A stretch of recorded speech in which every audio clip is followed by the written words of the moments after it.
Hi guys, this is Soulazy and welcome to the Infinite Me series where you and we talk about how life and luck really work. So years back, I didn't know any of this and I was struggling with my own life. I wasn't happy, I wasn't successful, I was working really hard, but things were just not happening for me. And then I was lucky enough to meet some amazing teachers that showed me the way, made me understand how to approach things in life, how to make things happen for me, and quickly things took a turn. So today I share those secrets, the knowledge with you, with hopes that you can do the same, that you can apply everything you learn in this series to change your life. And I mean money, health, relationships, and more, whatever it is you're looking for. I'm sure you're excited to get started. So am I. Let's go.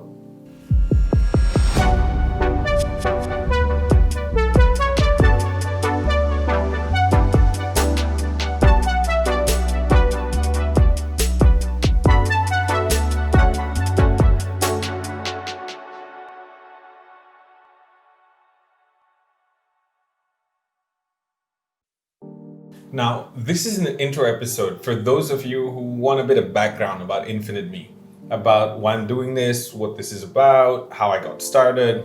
So I'm sure you've heard about meditation, about mindfulness, about the law of attraction, how thoughts become things, the awakening of the planet. A lot of these concepts out there that have been going around actually for the past 2 decades. However, I feel that a lot of people have heard of it, but are yet to be fully exposed to it. And there are several problems. First one is that there's simply no step-by-step beginner's guide out there. So it can be quite complex and intimidating for someone who wants to get started. And the second problem I find is that a lot of the good stuff, the real knowledge, is not so accessible. They're taught offline in a specific course, often on the other side of the planet. And in fact, there are some things that I want to learn that are not even taught in a language I know. English, for example. However, the biggest problem I find is that the people that I feel need this the most often think that they don't have the time or the money to actually invest into these courses. And I find it quite funny because if you don't invest in these courses, i.e., invest in yourself, how will you ever learn to create the time, the freedom, the money, so that you can then design the life of your choice, the best life, the life of your dreams? Because through these courses, through this knowledge, is where you find how to approach life differently and how to make things happen for you. And so I myself have been into self-development and spirituality for the past 10 years of my life. In fact, I spent my entire life savings on this at one point. And there was a point that my family and my friends were concerned about me because they thought I was part of some cult. I would disappear, join a course, come back and suddenly say, oh, I don't eat this anymore. I don't do that anymore. And I was changing. And it was happening so fast and it was, at some points abrupt. But I was exploring and I was learning different concepts from amazing teachers who I will discuss in special episodes because they deserve their own episodes. I learned so many amazing things. It took time to integrate everything and to get to where I am today. And I made a promise to myself that once I found that silver lining, that I would make it more accessible and easier to understand for the people that wanted to get started. And so this is it. Enjoy. Now, by no means am I saying that I have all the answers, because I don't. And also, by no means am I saying that this is the only way to success and happiness. What I'm saying is it's a tested and proven way, not just for me, for many others who've joined the Infinite Me workshops before. In fact, I've had, I think, over 3,000 people that have joined Infinite Me workshops, and I've had phenomenal feedback. So hopefully this can help you skip the trial and error. This can help you get started and learn faster, get the confidence, the understanding, and then hopefully you'll find your flow, your path, and you flow down that beautiful river and create the life that you want. Let me share you a story. So this is one of my favorite stories. It's a beautiful story. First time I heard it was in a documentary called Finding Joe. Check it out. Beautiful documentary. So the story is called The Golden Buddha, and it relates to a lot of the things we're going to talk about. So once upon a time, in a monastery in Thailand, there was this big, beautiful statue of a golden Buddha. And the monks that lived in the monastery had this daily ritual to pray and meditate by the statue. This statue was the holiest, most sacred thing in their lives. It was made of pure gold, so it was grand and it was beautiful. And they honored the golden Buddha. And so life was beautiful. One fine day, a monk that came back shopping from the neighboring village, he had a non-plastic bag because plastic is bad. So he came and he said, guys, there are some looters, some raiders, some invaders in the next village, and they're just burning down things, stealing stuff, and they're headed over here. We need to protect our village. And these guys were like, what do we do? What do we do? Okay, so we may not be able to protect our possessions, but we must protect the one thing that is most sacred to us, which is our golden Buddha. And so they came up with this genius plan to cover the Buddha with stones and mud and twigs to make it look useless or worthless. And so they did. They quickly covered the Buddha with mud, with rocks, with twigs, and made this Buddha look like a worthless stone Buddha. And true enough, the raiders did come, and they came in numbers. And so they had long hair and swords, and they were scary, and they were not friendly.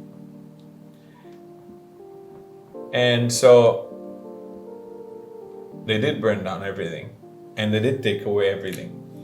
And when they saw the Buddha, they were like, it's big, it's heavy, and it's made of stone. It's probably worthless. Let's go. And so they left the Buddha intact.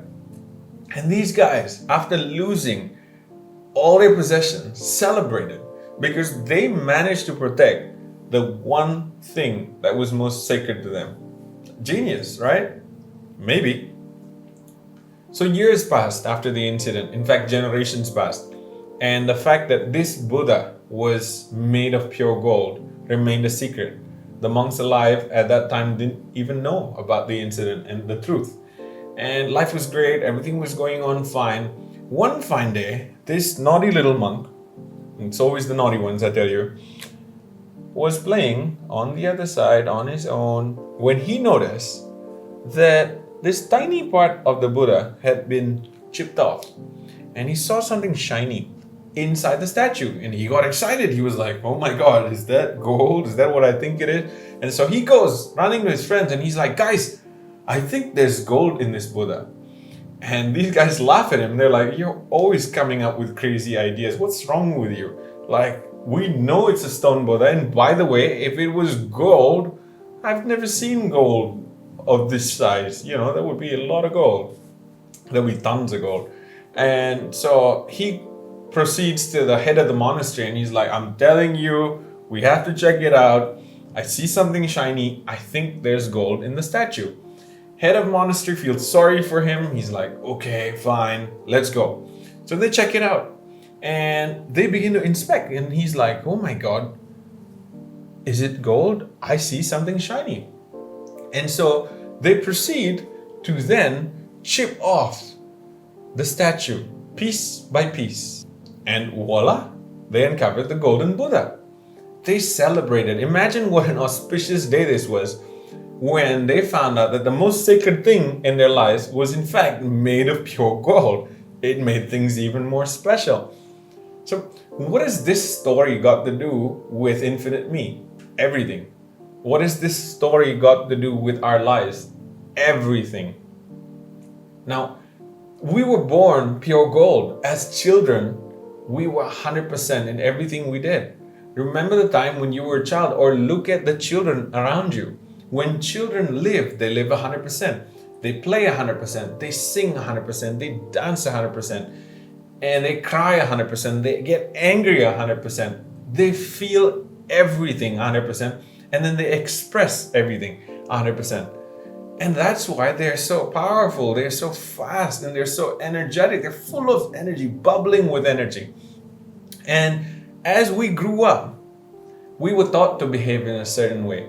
We were taught that some things were right, some things were wrong. This is normal, that's not acceptable. Society will say this, people will say that. And we start changing, and we start covering ourselves, and we start not expressing ourselves. We stop feeling things, in fact, and then we become the Stone Buddha. You remember the time that you went to school and you had to make friends and you just tried your best to fit in, to be normal. And then there came a point when you were older, of course, when you tried to be the cool one. You remember the time when you had to deal with failure publicly. Perhaps it was embarrassing. Perhaps you wanted to cry, but you couldn't. You had to look tough. I'm okay. The time when you had to tell a lie for the first time and you didn't even want to. You didn't even understand what a lie was. A white lie, in fact. So imagine the time when you had to pick up the phone and mommy says, "Tell her I'm not there, I'm busy." And so, "Oh, mommy says she's busy." Not like that, you idiot. And you're just wondering what you did wrong because all you said was convey the message. Now suddenly you have to tell it a different way. And so you learned all this, you picked up all these skills. And then they taught you that, you have to study as far as you can and go as far as you can, earn the most money, be number one in whatever you do, and get married, have kids, all these expectations. And then you're just covering yourself up, okay, this is the way I'm gonna be. I'm gonna wear a black t-shirt and jeans and sneakers, and I'm gonna look cool, I'm gonna be like everybody else, and I'm gonna be on social media, and I'm gonna get many likes. And you forget who you really are. And just like the monks that didn't know that this was made of pure gold, we forget that we are gold inside. And then something comes along in life, oftentimes bitter or painful challenges that we go through that then put us back on this path of self-discovery. Something chips off that tiny piece of stone and we feel that gold.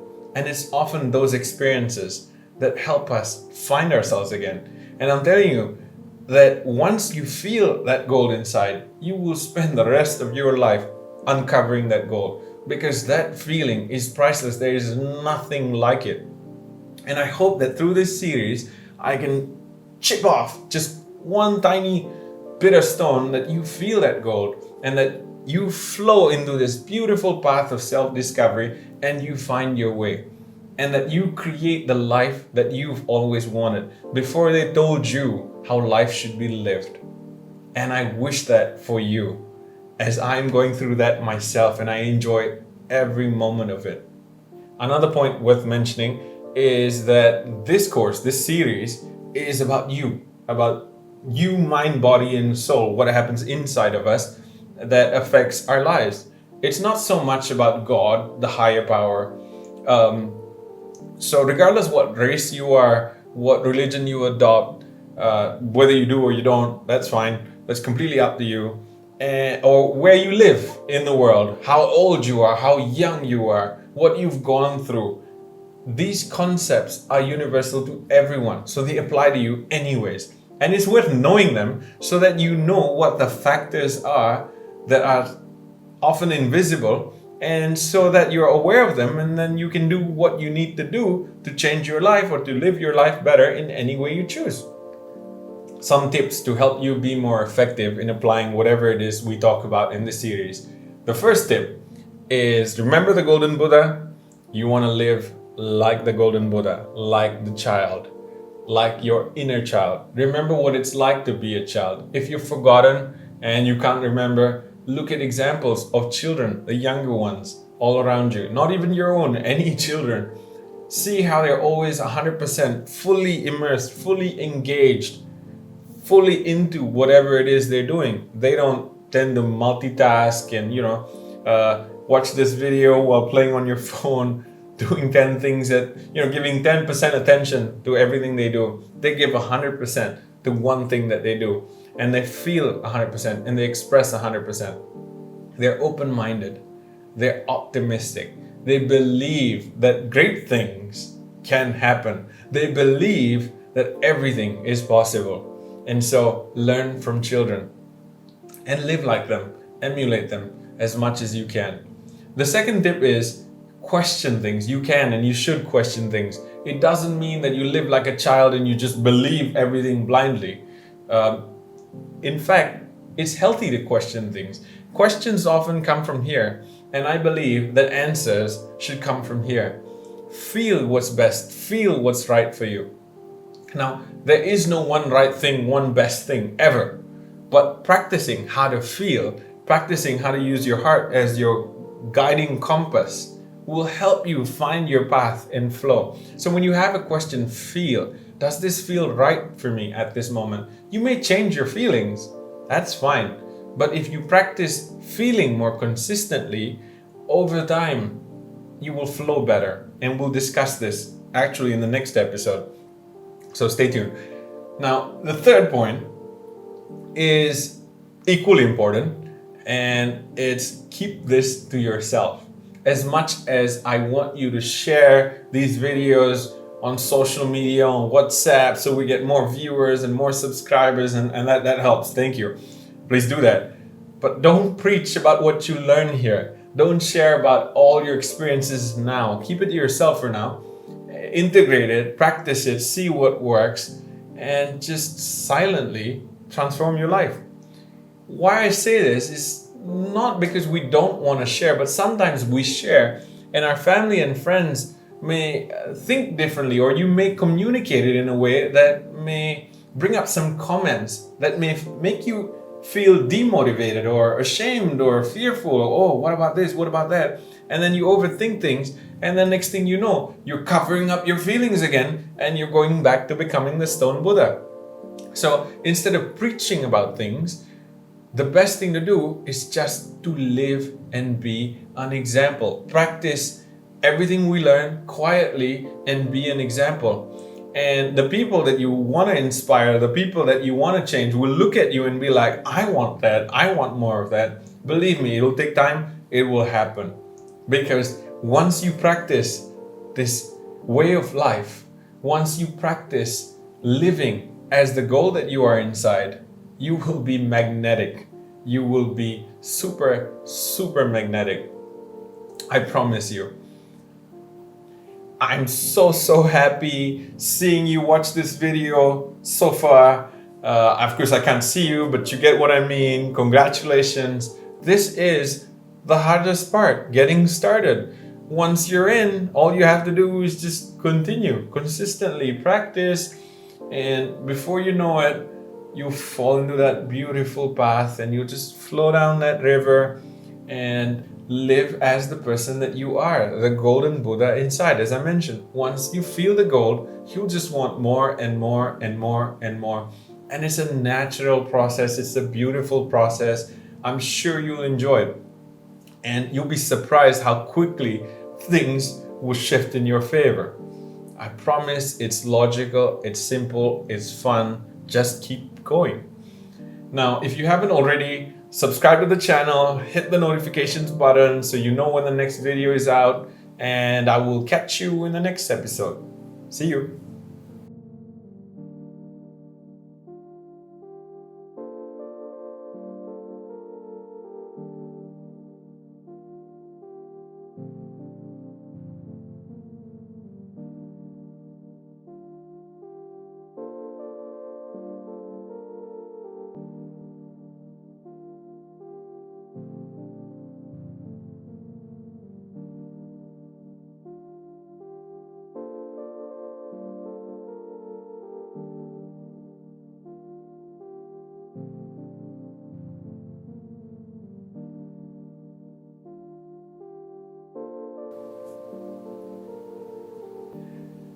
Hi, Mom. Thank you so much. I love you. None of this would have happened without you. So this one's for you.